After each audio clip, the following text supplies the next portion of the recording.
আসসালামু আলাইকুম। সংবাদে আপনাদের সবাইকে স্বাগত জানাচ্ছি। আমি ফিরোজ তোহা। শুরুতেই আরবে কেবলস সংবাদ শিরোনাম জানিয়ে দেব এই মুহূর্তে হাতে পাওয়া সর্বশেষ গুরুত্বপূর্ণ আপডেট বাংলা সংবাদ। শুরুতেই থাকছে বিএনপির সিনিয়র যুগ্ম মহাসচিব রুহুল কবির রিজভী প্রধানমন্ত্রীর উদ্দেশ্যে বলেছেন, আপনার সরকার লুটেরা ও টাকা পাচারকারীদের প্রতিনিধি। আপনার সরকার মুখ ঢাকতে আবারও বিএনপির ভারপ্রাপ্ত চেয়ারম্যানকে নিয়ে বিষোদ্গার শুরু করেছেন। আপনার হুকুম পৃথিবীর সর্বত্র তামিল হবে না জেনে মাঝে মাঝে বিষোদ্গার গরল উদ্গীরণ করেন। এবারে জানাবো ভারতের পশ্চিমবঙ্গে ঝিনাইদহ ৪ আসনের সংসদ সদস্য আনোয়ারুল আজিম আনারকে হত্যার উদ্দেশ্যে অপহরণ মামলায় ঝিনাইদহ জেলা আওয়ামী লীগের সাধারণ সম্পাদক সাইদুল করিম মিন্টুর ৮ দিনের রিমান্ড মঞ্জুর করেছেন আদালত। জানাবো দ্বিপাক্ষীয় সম্পর্ক, প্রধানমন্ত্রী শেখ হাসিনার বক্তব্য ও দুর্নীতি ইস্যুতে যা বললেন যুক্তরাষ্ট্রের পররাষ্ট্র মন্ত্রণালয়ের দক্ষিণ ও মধ্য এশিয়া বিষয়ক অ্যাসিস্ট্যান্ট সেক্রেটারি ডোনাল্ড লো। প্রিয় দর্শক, এ বিষয়ে থাকছে একটি বিস্তারিত আলোচনা, সঙ্গে থাকুন। এদিকে বগুড়ায় আইএফআইসি ব্যাংকের একটি উপশাখার সিন্দুক ভেঙে ২৯ লাখ টাকা চুরি হয়েছে। বুধবার রাতে ঘটনা ঘটে। জানিয়ে দেব বাংলাদেশ ভারত সীমান্তে গুলি চালাতে পারে ভারতীয় শান্তরক্ষী বাহিনী। এজন্য বাংলাদেশিদের সতর্ক থাকতে সীমান্ত এলাকায় মাইকিং করেছেন বর্ডার গার্ড বাংলাদেশ। এবং সর্বশেষ জানাবো আন্তর্জাতিক সংবাদ, কেন গ্রিসে চলে যাচ্ছে হাজারো ইসরায়েলি।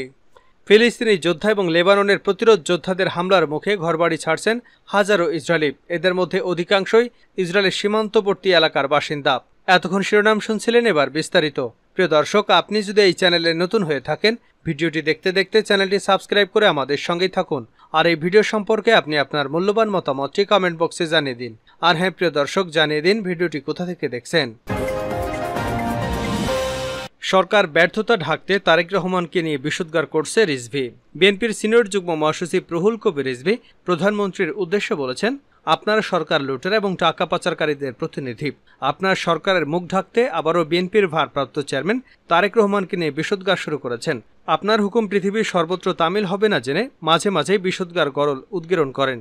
বৃহস্পতিবার দুপুরে রাজধানী নয়াপল্টনে বিএনপির কেন্দ্রীয় কার্যালয়ে এক সংবাদ সম্মেলনে তিনি এমন কথা বলেন।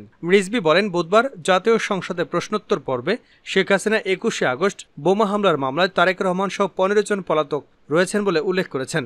এখন নাকি তাদের গ্রেপ্তারের চেষ্টা চালাবেন। প্রকৃতপক্ষে বোমা হামলার মামলায় তারেক রহমান সহ বিএনপির অন্যান্য নেতাকে ফরমায়েশি রায়ে সাজা দেওয়া হয়েছে। সেটি যে সাজানো মামলার ফরমায়েশি সাজা তা আজ সর্বজন বিদিত। তিনি আরও বলেন, বেনজির কাণ্ড, জেনারেল আজিজ কাণ্ড, লাখো লাখো কোটি টাকা পাচার কাণ্ড, অস্বাভাবিক ঋণখেলাপি কাণ্ড, মন্দ ঋণে ব্যাংক ধসে যাওয়া কাণ্ডে পৃষ্ঠপোষক আপনি। বর্তমান ডামি সরকারের ডামি বাজেটে সাধারণ করদাতা এবং উদ্যোক্তাদের সুবিধা দেওয়া হয়নি। গরিবদের জন্য গুরুত্বপূর্ণ সহায়তা হচ্ছে, সামাজিক নিরাপত্তা বেষ্টনীতে বরাদ্দ টাকা বৃদ্ধি হয়নি। শেখ হাসিনা দেশের অর্থনীতির কাঠামো ভেঙে ফেলেছেন। শেখ হাসিনা নানা অঙ্গীকার আজও সূর্যের আলো দেখেনি। ডলার সংকট, রিজার্ভ তলানিতে চলে এসেছে, ব্যাংকগুলোর খালি হয়ে গেছে। আইন বহির্ভূতভাবে ক্ষমতা ঘনিষ্ঠ ব্যক্তিরা বিপুল অর্থবিত্তের মালিক হয়েছেন। যারা একদিন নিঃস্ব নিঃসম্বল ছিলেন, তারা আজ আওয়ামী লীগের শাসক গোষ্ঠীর সহযোগিতায় ঐরাবতে পরিণত হয়েছে। তিনি বলেন, আমরা সুস্পষ্টভাবে বলতে চাই, জাতীয়তাবাদী শক্তির বিরুদ্ধে ক্রমাগত হুমকি কখনই রাজনীতির ময়দান শান্ত, নিরাপদ এবং সুখময় হয়ে উঠবে না। দেশের জন্য বাকশাল 2 এর অনন্ত শৃঙ্খল থেকে মুক্তির জন্য রুদ্ধশ্বাস অপেক্ষা করছেন। এই মুক্তির আদর্শই হচ্ছে গণতন্ত্র। আজ অগ্রদূত এবং অগ্রগণ্য নেতা হিসেবে তারেক রহমান গণতন্ত্র ফেরানোর আন্দোলনে নেতৃত্ব দিচ্ছেন। তার বিরুদ্ধে প্রধানমন্ত্রীর মানহানিকর এবং কুরুচিপূর্ণ হুমকির তীব্র নিন্দা ও প্রতিবাদ জানান রিজভী। এমপি আনার হত্যা, মিন্টুর ৮ দিনের রিমান্ড। ভারতের পশ্চিমবঙ্গে ঝিনাইদহ ৪ আসনের সংসদ সদস্য আনোয়ারুল আজিম আনারকে হত্যার উদ্দেশ্যে অপহরণের মামলায় ঝিনাইদহ জেলা আওয়ামী লীগের সাধারণ সম্পাদক সাইদুল করিম মিন্টুর ৮ দিনের রিমান্ড মঞ্জুর করেছেন আদালত। বৃহস্পতিবার ঢাকার চিফ মেট্রোপলিটন ম্যাজিস্ট্রেট আদালতে হাজির করে পুলিশ। এরপর মামলার সুষ্ঠু তদন্তের জন্য তাকে ১০ দিনের রিমান্ডে নিতে আবেদন করেন ডিবি পুলিশের সিনিয়র সহকারী কমিশনার মাহফুজুর রহমান। শুনানি শেষে মিন্টুর ৮ দিনের রিমান্ড মঞ্জুর করেন chief metropolitan magistrate Mohammad Tofazzal হোসেনের আদালত। দ্বিপাক্ষীয় সম্পর্ক, প্রধানমন্ত্রীর বক্তব্য ও দুর্নীতি ইস্যুতে যা বলেন ডোনাল্ড লো। যুক্তরাষ্ট্রের পররাষ্ট্র মন্ত্রণালয়ের দক্ষিণ ও মধ্য এশিয়া বিষয়ক অ্যাসিস্ট্যান্ট সেক্রেটারি ডোনাল্ড লু গত মে মাসের মাঝামাঝি সময় বাংলাদেশ সফর করেন। এ সময় তিনি পররাষ্ট্রমন্ত্রী, তথ্যমন্ত্রী, প্রধানমন্ত্রীর বাণিজ্য উপদেষ্টা সহ ঊর্ধ্বতন কর্মকর্তাদের সাথে বৈঠক করেন। এছাড়া তিনি বাংলাদেশের সুশীল সমাজের প্রতিনিধিদের সঙ্গেও মত বিনিময় করেন। সফরে তিনি যুক্তরাষ্ট্র ও বাংলাদেশ সম্পর্কের মাঝে আস্থা ফিরিয়ে আনা ও অভিন্ন স্বার্থ সংশ্লিষ্ট বিষয়গুলো নিয়ে একসঙ্গে কাজ করার মাধ্যমে দুদেশের সম্পর্ক জোরদার করার ব্যাপারে আশাবাদ ব্যক্ত করেন। সেই সঙ্গে তিনি দুর্নীতি বিরোধী লড়াইয়ে বাংলাদেশের সরকারের সঙ্গে একসঙ্গে কাজ করার ক্ষেত্রে যুক্তরাষ্ট্রের কমিটমেন্টের ব্যাপারটিও গুরুত্বের সাথে তুলে ধরেন। লুর সফরের পরপরই 20 মে যুক্তরাষ্ট্র প্রশাসন বাংলাদেশের সাবেক সেনাপ্রধান জেনারেল আজিজ আহমেদের বিরুদ্ধে উল্লেখযোগ্য দুর্নীতিতে জড়িত থাকার কথা জানিয়ে নিষেধাজ্ঞা ঘোষণা করেন। প্রধানমন্ত্রী শেখ হাসিনার 23 মে একটি সভায় কোনো দেশের নাম উল্লেখ না করে বলেন, তিনি যদি বাংলাদেশের একটি বিমান ঘাঁটি স্থাপনের জন্য একটি বিদেশি রাষ্ট্রকে অনুমতি দিতেন তবে গত জানুয়ারিতে তাকে ঝামেলামুক্ত নির্বাচনের প্রস্তাব দেওয়া হয়েছিল। শেখ হাসিনা বলেন, আমি যদি একটি নির্দিষ্ট দেশকে বাংলাদেশের একটি বিমান ঘাঁটি নির্মাণের অনুমতি দিতাম তাহলে আমার কোনো সমস্যা হতো না। বাংলাদেশের প্রধানমন্ত্রী এ বিষয়ে নির্দিষ্ট কোনো দেশের নাম উল্লেখ না করলেও বাংলাদেশ ও দক্ষিণ এশিয়ার মিডিয়ায় ব্যাপকভাবে প্রচারিত হয় যে তিনি যুক্তরাষ্ট্রকে ইঙ্গিত করে এমন বক্তব্য দিয়েছেন। ডোনাল্ড লু তার এবারের সফরে বাংলাদেশের সরকার বিরোধী রাজনৈতিক দলগুলো যারা 7 জানুয়ারি নির্বাচন বয়কট করেছিল তাদের প্রতিনিধিদের সাথে দেখা না করায় বিরোধী দল এবং সুশীল সমাজের একাংশে ব্যাপক সমালোচনার মুখে পড়েন। এসব বিষয়সহ যুক্তরাষ্ট্র এবং বাংলাদেশের দ্বিপাক্ষিক সম্পর্ক ও যুক্তরাষ্ট্রের ইন্দো প্যাসিফিক নীতিতে বাংলাদেশের ভূমিকা গুরুত্ব নিয়ে ভয়েস অব আমেরিকা সম্প্রতি লুর একটি লিখিত সাক্ষাৎকার নেয়। সাক্ষাৎকারে ডোনাল্ড লু বলেন, আমার সাম্প্রতিক ঢাকা সফরের সময় আমি যেমনটি বলেছিলাম, আমরা সামনের দিকে তাকিয়ে আছি, পেছনে নয়। আমরা বিস্তৃত পরিসরে বিভিন্ন ইস্যুতে বাংলাদেশের সাথে আমাদের অংশীদারত্বকে এগিয়ে নিতে প্রস্তুত এবং আগ্রহী। আমরা আশা করি বাংলাদেশের সাথে আমাদের বাণিজ্য সম্পর্ক আরও গভীর হবে। নারীর অর্থনৈতিক নিরাপত্তায় আমরা আমাদের অভিন্ন স্বার্থকে এগিয়ে নিতে চাই। আমরা ইতিমধ্যে জলবায়ু সংকট মোকাবেলায় একসঙ্গে কাজ করছি। আমরা অংশীদারত্বের ভিত্তিতে দুদেশের মধ্যে নিজেদের অভিন্ন অগ্রাধিকার নিয়ে একসাথে কাজ করে যাবার ব্যাপারেও আশাবাদী। ডোনাল্ড লু আরও বলেন, বাংলাদেশে গণতন্ত্র মানবাধিকার পরিস্থিতি উন্নয়নে আমাদের জন্য একটি অগ্রাধিকার। আমরা সুশীল সমাজ, সাংবাদিকদের গুরুত্বপূর্ণ কাজকে সমর্থন করে যাব এবং বিশ্বের বিভিন্ন দেশের মতো বাংলাদেশেও গণতান্ত্রিক প্রক্রিয়া এবং প্রতিষ্ঠানগুলোর পক্ষে সমর্থন অব্যাহত রাখব।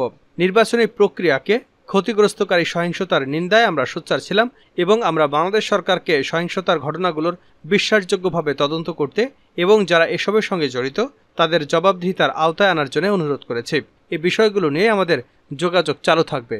ডোনাল্ড লুর কাছে প্রশ্ন করা হয়, বাংলাদেশের প্রধানমন্ত্রী শেখ হাসিনা 23 মে একটা অভিযোগ করেছেন যে বাংলাদেশ এবং মিয়ানমারের কিছু অংশ আলাদা করে পূর্ব তিমুরের মতো একটি খ্রিস্টান জাতি গঠনের চক্রান্ত চলছে। তিনি আরও দাবি করেছেন যে তিনি যদি বাংলাদেশের একটি বিমান ঘাঁটি স্থাপনের জন্য একটি দেশকে অনুমতি দিতেন তবে গত জানুয়ারিতে তাকে ঝামেলামুক্ত পুনর্নির্বাচনের প্রস্তাব দেওয়া হয়েছিল।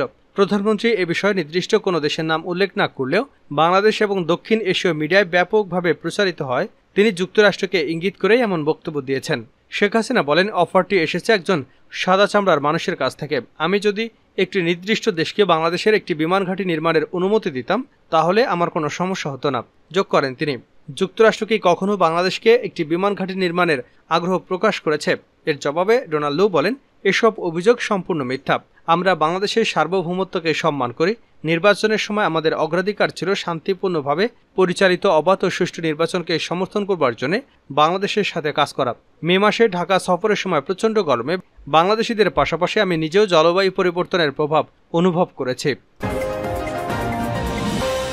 গুলি চালাতে পারে বিএসএফ, বেনাপোলে সতর্কতা জারি মাইকিং। বাংলাদেশ ভারত সীমান্তে গুলি চালাতে পারে ভারতীয় সীমান্তরক্ষী বাহিনী বিএসএফ। এজন্য বাংলাদেশিদের সতর্ক থাকতে সীমান্ত এলাকায় মাইকিং করেছে বর্ডার গার্ড বাংলাদেশ। বুধবার বিকেল থেকে যশোরের 49 বিজিবি ব্যাটালিয়নের পক্ষ থেকে বেনাপোল এলাকায় মাইকিং করে সীমান্ত এলাকায় যেতে নিষেধ করা হয়েছে। এদিকে রাতে বেনাপোল সীমান্ত এলাকায় গেলে সাধারণ মানুষরা জানান বিজিবি মাইকিং করেছে তারা বাড়ি বাড়ি গিয়ে সীমান্তবর্তী জমিতে কৃষিকাজ করা ও গবাদি পশু চড়াতে নিষেধ করেছেন। বেনাপোল আইসিপি ক্যাম্পের কমান্ডার মিজানুর রহমান রাতে মোবাইল ফোনে জানান, বিএসএফ অভিযোগ করেছে গত সোমবার রাতে মহেশপুর সীমান্তের বিপরীতে এক বিএসএফ সদস্যকে কুপিয়ে জখম করেছেন কিছু বাংলাদেশি লোক। বিএসএফের এমন অভিযোগের কারণে সীমান্ত এলাকা সুরক্ষায় মাইকিং করে সাধারণ মানুষকে সতর্ক করা হয়েছে। এছাড়া সীমান্তে গোয়েন্দা নজরদারির পাশাপাশি নিরাপত্তা জোরদার করা হয়েছে। শেষ করছে আন্তর্জাতিক সংবাদ দিয়ে, কেন গ্রিসে যাচ্ছে হাজারো ইসরায়েলি। ফিলিস্তিনি যোদ্ধা এবং লেবাননের প্রতিরোধ যোদ্ধাদের হামলার মুখে ঘরবাড়ি ছাড়ছে হাজারো ইসরায়েলি। এদের অধিকাংশই ইসরায়েলের সীমান্তবর্তী এলাকার বাসিন্দা ছিলেন। জীবন বাঁচাতে এখন গ্রিসে যাচ্ছেন এসব বাসিন্দারা এবং সেখানে স্থায়ীভাবে বসবাসের বন্দোবস্ত করছেন, যা স্থানীয়দের মধ্যে ক্ষোভ এবং উদ্বেগের জন্ম দিয়েছে বলে অভিযোগ করেছে হিব্রু ভাষার সংবাদ মাধ্যম ডিমার্কার। বার্তা সংস্থা তাসনিমের হিব্রু বিভাগের এক প্রতিবেদক বলেছেন, হাজারো ইসরায়েলি পরিবার এখন গ্রিসকে তাদের অস্থায়ী বা স্থায়ী আশ্রয় হিসেবে বেছে নিয়েছেন। আর এই ব্যাপক সংখ্যক ইসরায়েলের গ্রিসে পাড়ি জমানোর কারণে সেখানে অ্যাপার্টমেন্ট কেনার চাহিদা বেড়েছে। চাহিদার তুলনায় আবাসনের পরিমাণ কম থাকায় বাড়ি ভাড়াও অনেক বেড়ে গেছে। সম্প্রতি গ্রিসের ইভা দ্বীপের এক রিয়েল এস্টেট এজেন্সির মালিকের সাক্ষাৎকার নিয়েছিলেন দৈনিক ডিমার্কার পত্রিকার প্রতিবেদক ডর উরফম্যান। ওই সাক্ষাৎকারে রিয়েল এস্টেট এজেন্সির মালিক বলেন, ইহুদি অভিবাসনের ঢেউ রাজধানী এথেন্সের দিকে। বর্তমানে এথেন্সের উত্তরে শত শত ইসরায়েলি পরিবার পাওয়া যাবে যারা নিজেদের জন্য এরই মধ্যে একটি কিন্ডার গার্ডেন এবং একটি ইহুদি স্কুল তৈরি করেছে।